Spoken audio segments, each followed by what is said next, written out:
श्रीमद् भगवद गीता अध्याय 3 श्लोक 23, 24, 25। श्लोक 23।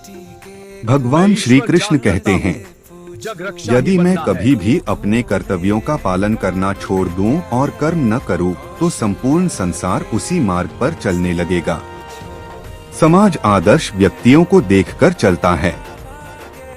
यदि श्रेष्ठ लोग कर्म छोड़ दें, तो सामान्य लोग भी आलसी कर्तव्यहीन बन जाएं। इसलिए जिम्मेदारी वाले व्यक्ति का कर्म करना अत्यंत आवश्यक है।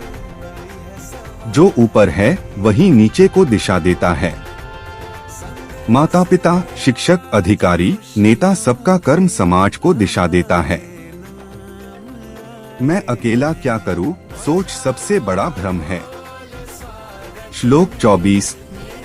यदि मैं कर्म न करूं, तो ये सारे लोग नष्ट हो जाएंगे, समाज में अव्यवस्था फैलेगी और मैं इस पतन का कारण बनूंगा। कर्म त्याग अव्यवस्था को जन्म देता है। हर व्यक्ति समाज की एक कड़ी है। एक कड़ी टूटे तो पूरी व्यवस्था हिल जाती है। अपनी जिम्मेदारी से भागना केवल व्यक्तिगत नहीं, सामाजिक अपराध है। ऑफिस, घर, समाज, हर जगह आपका योगदान जरूरी है। कोई और कर लेगा, सोच विनाशकारी है। श्लोक 25। जैसे अज्ञानी लोग फल की इच्छा से कर्म करते हैं, वैसे ही ज्ञानी को भी लोक संग्रह, समाज कल्याण के लिए कर्म करना चाहिए, लेकिन आसक्ति के बिना।